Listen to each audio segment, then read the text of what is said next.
안녕하세요. 책몬스터입니다. 오늘 들려드릴 좋은 책 이야기는 가정이든 직장에서든 내가 원하는 바를 달성할 수 있게 해주는 심리에 관한 전략을 담은 책입니다. 이 책의 저자는 아마존 심리학 분야 60주 연속 1위를 한 마음의 법칙을 쓴 작가로 저널리스트, 시나리오 작가, 로비스트 등으로 활약하신 분입니다. 수년간 언론 분야 기업의 로비스트로 활동한 이력이 눈에 들어왔는데요. 로비스트라고 하면 안 좋은 이미지부터 떠오르는데 저자는 로비스트란 정치와 여론에 대항하여 특정한 이익을 대변하고 대부분 입법 과정과 관련된 일로 법안이나 기타 정치적 결정을 특정한 방향으로 이끌거나 저지하려는 목표를 추구한다고 해요. 로비스트로 활동한 저자는 성공적인 로비스트는 심리효과를 이용해 원하는 목표를 가져오기 위한 전략을 쓴다고 하는데요. 이에 관한 내용을 저자의 활동과 경험에서 온 노하우로 녹여낸 책입니다. 그럼 책의 내용 살펴볼게요.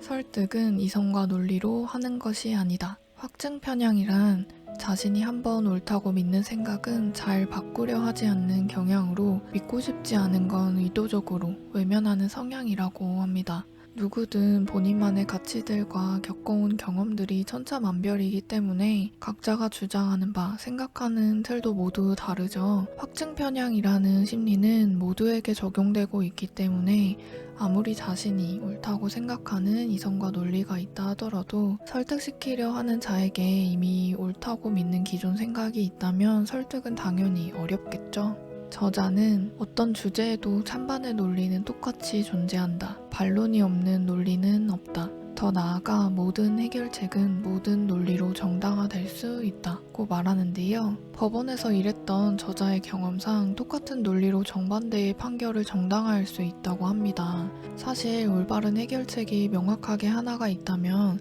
어떤 결정 과정에 있어서 논쟁 자체가 필요 없겠죠. 모든 이해관계와 상황, 가치관 등 고려해야 하는 것들이 천차만별이기 때문인 것 같아요. 일반적으로 객관적인 올바른 해결책이 있다는 믿음과 모든 것은 공정해야 한다는 믿음이 설득하기 전에 오류를 범할 수 있는 치명적 믿음이라는 것을 먼저 인지하는 것이 중요한 것 같습니다. 반대 의견으로 상대를 설득하려 하면 할수록 당신은 상대의 입장을 바꾸겠다는 애초의 목표에서 점점 더 멀어질 것이다. 그 이유에 대해 책에서는 두 가지 심리 효과가 나오는데요. 첫 번째는 태도 면역이라고 합니다. 반대 논리와 자주 접할수록 그 논리에 대한 면역이 올라가 더 듣지 않게 된다고 해요. 잔소리를 들을 때를 떠올려 보면 이해가 되는 것 같아요. 두 번째는 소유효과라는 건데요. 같은 물건이라도 상대의 것일 때보다 내 것일 때 훨씬 더 가치가 높다고 착각하는 현상이라고 합니다. 소유효과는 물건에만 해당되는 것이 아니라 견해나 입장에서도 동일하다고 합니다. 한번 받아들인 생각은 그것이 잘못된 정보를 바탕으로 형성된 것이라 하더라도 큰 가치가 있어 보이기 때문에 하다 안 되면 논리를 포기하고서도 자기 생각을 고수하는데 이를 두고 심리학에서는 버티기 효과 라고 부른다고 합니다. 두 번째, 상대의 숨겨진 욕망을 건드려라. 앞서 말한 확증 편향이라는 심리 때문에 나 이외의 논리는 외면한다고 하였는데요. 유일하게 뇌가 반응하는 논리가 있다고 해요. 어떤 TV를 사는 게 좋을까요? 라는 질문은 어떤 정당을 찍는 게 좋을까요? 라는 질문보다 더 직접적인 느낌으로 주제를 생각하게 됩니다. 주로 어떤 주제가 구체적으로 해당이 될 때, 그 주제가 직접 개인적인 영향을 줄 때 이러한 인지 요인이 더 강하게 활성화된다고 하는데요. 자신이 보기에 이익이나 손해가 분명한 논리가 우리 뇌가 받아들이는 논리이다. 그 밖의 논리는 전혀 안 통한다. 책에 나온 뚜렷한 예시 하나를 보자면 출구, 주차 금지, 여기에서 여기 주차하면 견이 납니다. 이런 식으로 본인의 손해가 확실시 되는 것을 이용하면 행동으로 옮길 수밖에 없겠죠? 정말 간단하지만 이런 심리 기술을 알고 있으면 좋은 생활의 지혜가 될 것 같아요. 상대조차 모르게 상황을 리드하라. 대부분의 사람은 토론을 할 때 상대가 무슨 생각을 하고 있는지 경청하지 않는다. 도통 관심이 없기 때문에 상대의 입장을 이해하려는 노력을 애써 하지 않는다. 인간은 모두 자기중심주의를 가지고 있고, 여기서 자기중심주의란 모든 것을 자신의 관점에서 바라보고자 하는 표준적인 작업 방식을 말합니다. 스포트라이트 효과라고 해서 우리는 온 세상이 집중 조명을 비추듯 나를 보고 있다고 생각합니다. 하지만 세상 그 누구도 우리에게 우리의 문제와 소망에 크게 신경 쓰지 않죠. 즉, 사람들이 나에게 쏟는 관심을 지나치게 과대평가하는 성향이 있습니다. 이 두 가지 성향으로 인해 공감이라는 것 자체가 어려운 것 같다는 생각이 드는데요. 특히나 타인의 관점을 받아들이는 과정에서 내 의견, 내 믿음을 포기하는 듯한 느낌을 느끼기 때문에 더 어렵다고 해요. 하지만 관점 자체가 나라는 생각을 버리고 언제든 타인의 관점, 시선에서 나의 관점으로 돌아올 수 있음을 인지하고 타인의 시선에서 원하고 필요로 하는 바를 캐치해서 숨은 욕망을 들여다볼 수 있다면 쉽게 해결책을 찾을 수 있다고 합니다.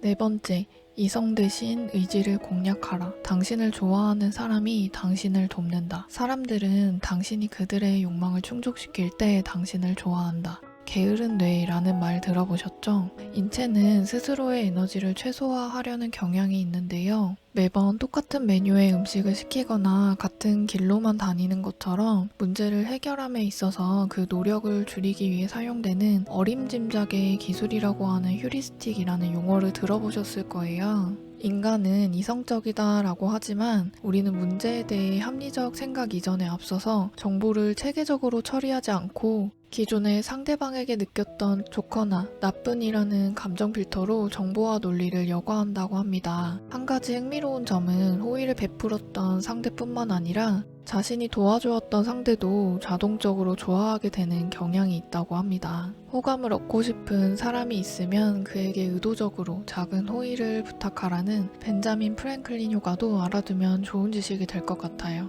설득의 법칙 5번째는 뇌의 게으름을 이용하라. 인간의 두뇌는 낯선 것은 무조건 피하고 스트레스이고 노동이라고 생각합니다. 우리의 뇌는 친숙한 것을 좋아하기 때문에 우리 자신과 비슷한 것은 모조리 좋아한다고 하는데요. 이를 심리학에서는 유사성의 원칙이라고 부릅니다. 세상 모든 사람과 나는 일련의 유사점 하나는 갖고 있을 거예요.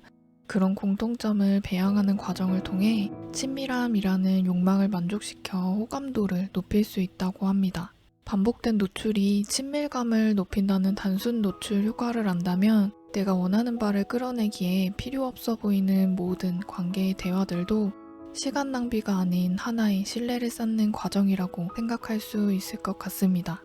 6번째, 설득의 법칙은 상대의 동기를 활용하라. 앞서 말한 친밀함의 욕망 외에도 인간에게는 수없이 많은 욕망이 있죠. 심리학에서는 이를 두고 동기라고 부르는데 이 같은 동기를 우리가 알고 있다면 상대를 더 이해하기 쉽고 내가 원하는 바와 상대가 원하는 바의 접점을 알아내 상호 만족한 결과를 얻을 수 있게 하는 키가 될 수 있겠죠? 그렇지만 사람마다 중요하게 생각하는 욕망과 행동의 동기가 모두 다르잖아요. 역시 심리란 쉽지 않다는 생각이 다시금 드네요. 인간에게는 인정 욕구라는 것이 큰 부분을 차지하는 욕망이라고 생각하는데요. 타인에게 인정받으려는 욕망이 강하다 보니 자신의 주장을 관철시키려고 하는 태도를 바꾸기가 쉽지 않은 것 같아요. 그렇지만 우리가 원하는 목표나 상대에게 얻고자 하는 마음은 상대를 인정하고 공감하는 마음, 즉 상대의 감정을 움직여야만 행동하게끔 할 수 있기 때문에 자기 중심주의에서 벗어나려는 태도를 습관으로 만드는 노력이 중요하다는 생각이 듭니다.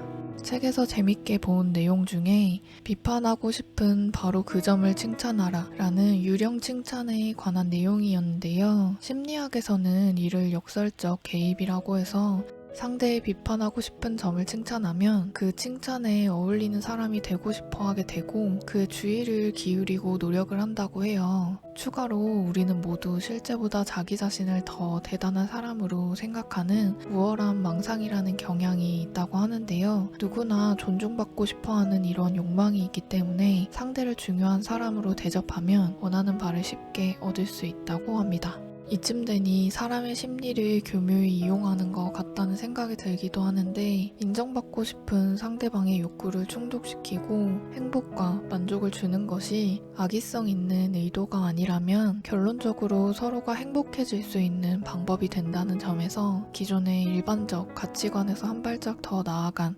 새로운 관점으로 볼 수 있게끔 다가오는 것 같습니다. 7번째, 설득의 법칙은 올바른 인물을 택하라. 우리가 앞서 말한 다양한 심리 기술을 통해 궁극적으로 얻고자 하는 건 원하는 결과를 얻고 행복과 성장을 위한 일이죠. 그러기 위해선 본인이 원하는 바를 가져다 줄 수 있는 그 행위를 실행할 수 있는 올바른 타겟 선정이 필요하겠죠. 8번째, 설득의 법칙은 당신의 말을 경청하게 하라. 상대가 당신과 당신의 관심사를 가장 잘 인식하는 시점은 다른 사람들이 모두 이야기를 마친 후이다. 마지막으로 처리한 정보가 특히 강한 영향을 미치는 현상을 최근 효과라고 한다. 이와 반대되는 효과는 첫머리 효과라는 것인데, 면접에서도 첫 이미지가 중요한 것처럼 처음과 끝 이 두 시기를 적절히 활용해 경청할 수 있는 분위기를 만드는 게 중요한 것 같습니다. 특별히 상대에게 부탁하는 시기를 고를 때는 상대의 기분이 좋을 때를 활용하는 것이 좋다고 하는데요. 기분이 좋으면 긍정적이고 개방적이며 자비심이 커지기 때문이라고 하니 참고하시면 좋을 것 같습니다. 9번째, 설득의 법칙은 협상하지 말고 조종하라. 현재 시점과 가장 가까운 것, 마지막으로 보거나 들은 숫자를 닷으로 사용하는 정박 효과란 칠판에 7이라고 쓰여있는 걸 보고 난 뒤 질문을 했을 때 방금 전 봤던 7과 비슷한 수준의 낮은 숫자를 떠올리고 365라고 쓰여있다면 큰 숫자를 떠올린다는 것인데요.